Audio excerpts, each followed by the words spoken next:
I'm sitting in my car outside my granddaughter's high school, waiting in the pickup line like I do every Tuesday. She's 15, and lately I've noticed something's changed. She opens the car door, drops her backpack on the floor, and slides into the passenger seat without saying a word. Not upset, not frustrated, just distant, like someone turned down the brightness behind her eyes. I ask her how her day was. She shrugs. I ask if anything happened. She says no. Then, after sitting in silence for what feels like forever, she turns to me and asks, "Grandpa, does anything I do actually matter?" My name is George. I'm 87 years old. I've lost friends, lived through difficult times, watched the world change in ways I never imagined possible.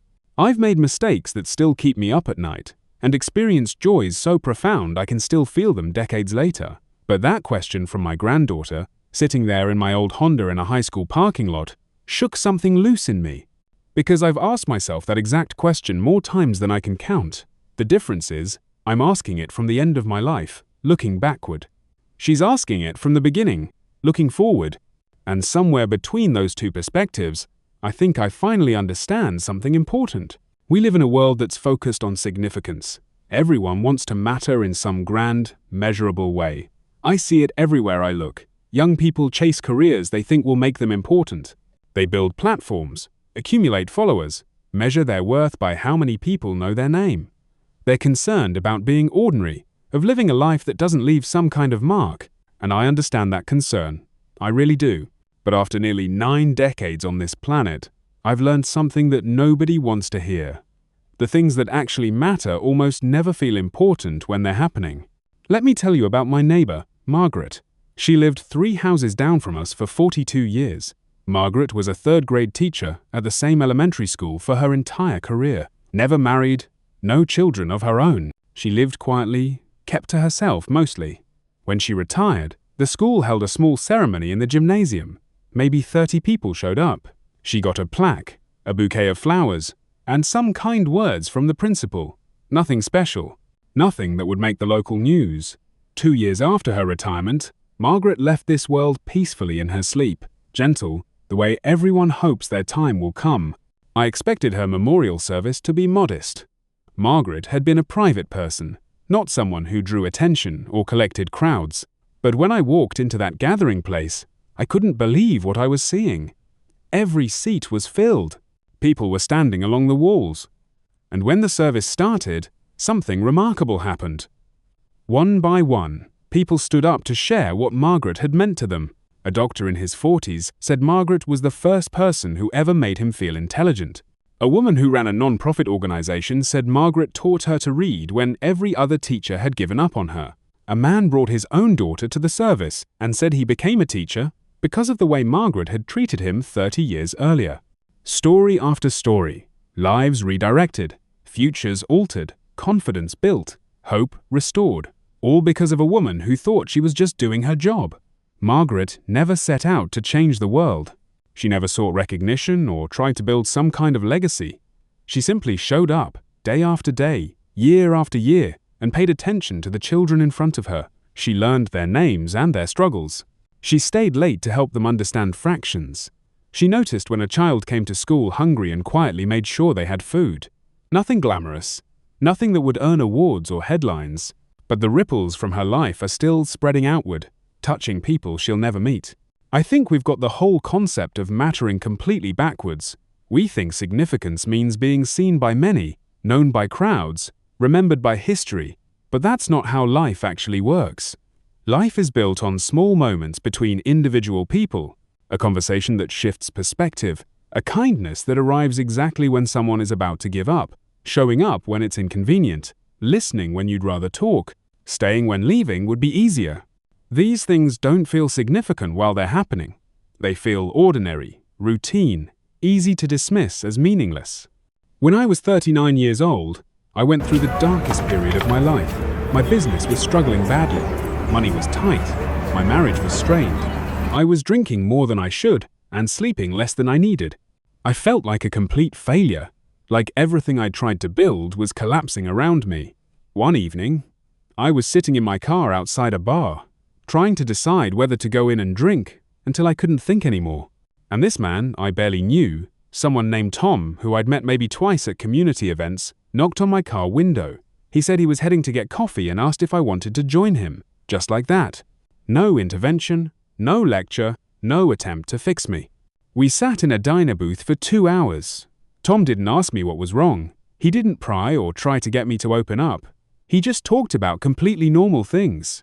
His kids and their latest school projects, a book he was reading, a fishing trip he'd taken with his brother years ago, and somehow, sitting there in that ordinary diner, having an ordinary conversation about ordinary things, something in me settled. The panic that had been squeezing my chest loosened.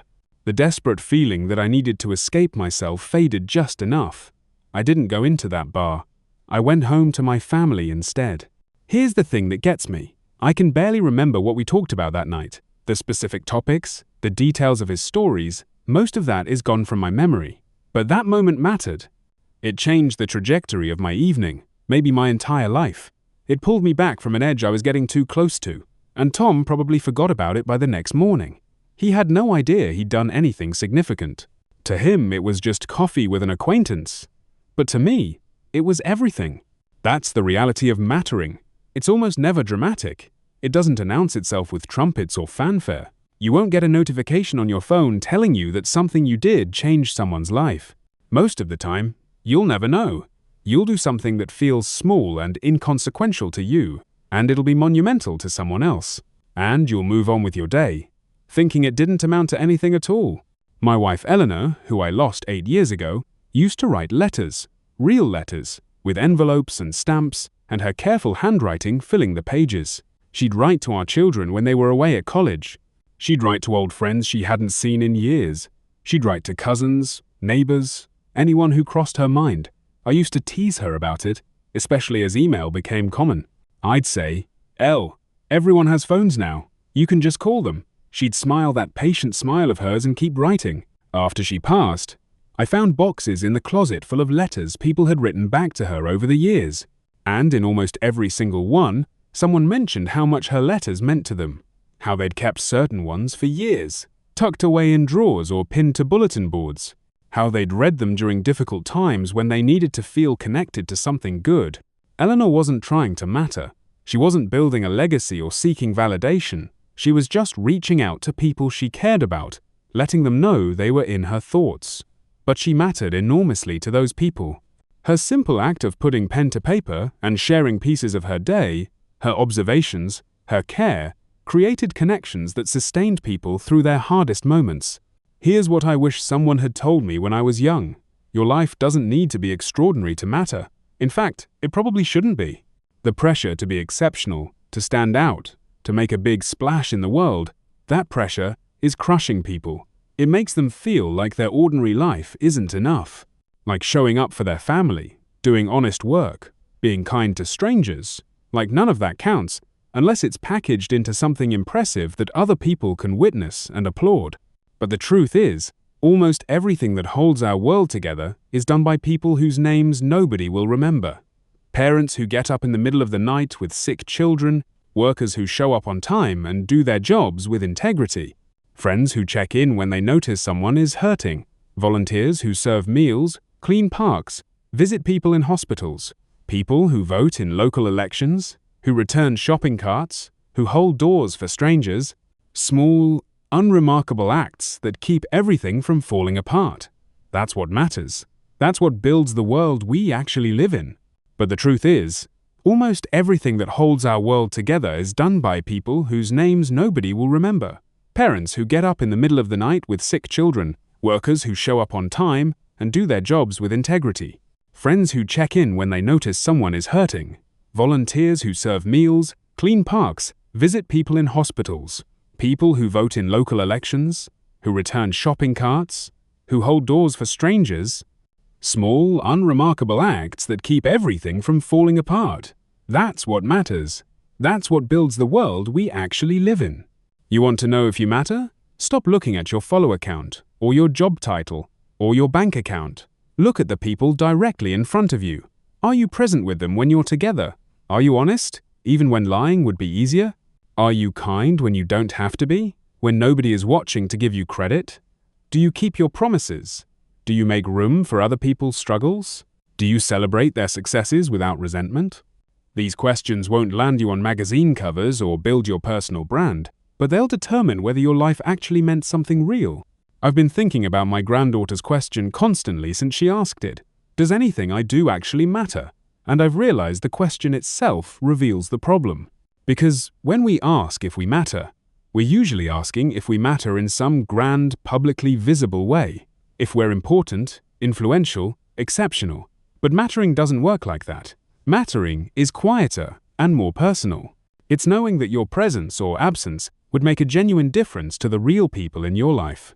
When my grandson was 7 years old, he was terrified of water. Wouldn't go near a swimming pool, would panic if water got on his face in the bathtub. That summer, I spent 3 weeks going to the community pool with him. 15 minutes a day, that's all. I didn't push him or lecture him about conquering his fear. I just stood with him at the shallow end while he got used to being near the water. Some days we just sat on the edge. Some days he'd put his feet in. Slowly, gradually, the fear loosened its grip. By the end of summer, he was swimming. Now he's 23 years old, and he probably doesn't remember those 15-minute sessions at all, but I do.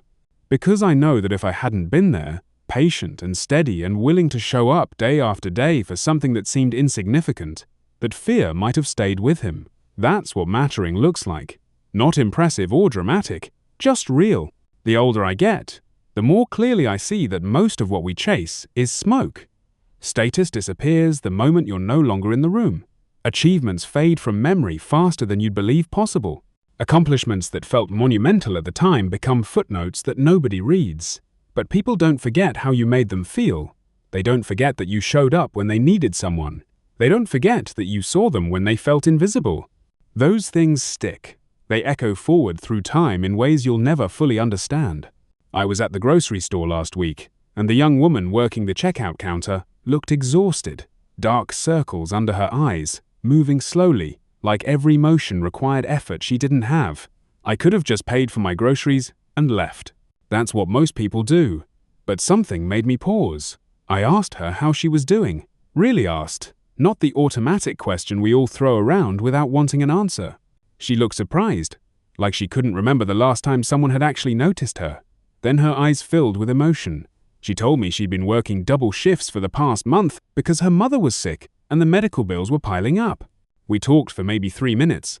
I told her she was doing something honorable, that her mother was fortunate to have someone who loved her that much. When I left, she thanked me twice. Will that conversation change the world? No. Will it cure her mother or solve her financial problems? Of course not. But did it matter to her in that moment? I think it did. I think it reminded her that she was seen, that her struggle wasn't invisible, that someone recognized the weight she was carrying, and maybe that was enough to help her get through the rest of her shift. So here's my answer to my granddaughter, and maybe to anyone else who's asking the same question. Yes, what you do matters, but probably not in the ways you've been taught to measure. It matters in the small moments, the unglamorous ones, the ones you won't photograph for social media or put on your resume. It matters when you choose patience over frustration, when you tell the truth even when lying would be simpler, when you help someone even though nobody is watching to give you credit for it, when you stay in a difficult situation when leaving would be so much easier. Your life doesn't have to be a spectacle to matter. It just has to be honest, present, and kind. And that's actually much harder than it sounds, because those things require you to pay attention, to show up even when you're exhausted, to care even when it's inconvenient, to see people as individuals rather than obstacles in your way. But that's where real significance lives, not in the spotlight or the applause, in the steady, quiet work of being human with other humans. I'm 87 years old. I don't have many years left, and I've made peace with that. When I think about what I want my life to have meant, I don't think about achievements or recognition or whether people will remember my name. I think about the people I loved well, the moments I was fully present instead of distracted, the times I helped without needing credit, the conversations where I really listened instead of just waiting to talk. Those are the things that mattered. Those are the things that will outlast me, carried forward in the lives I touched, even in the smallest ways. So to my granddaughter, and to anyone else who's wondering if their ordinary life is enough, let me tell you something with absolute certainty. It is enough. More than enough. You don't need to be extraordinary. You just need to be here, really here, for the people in front of you. That's how you matter. That's how any of us matter. And it's the only kind of mattering that actually lasts.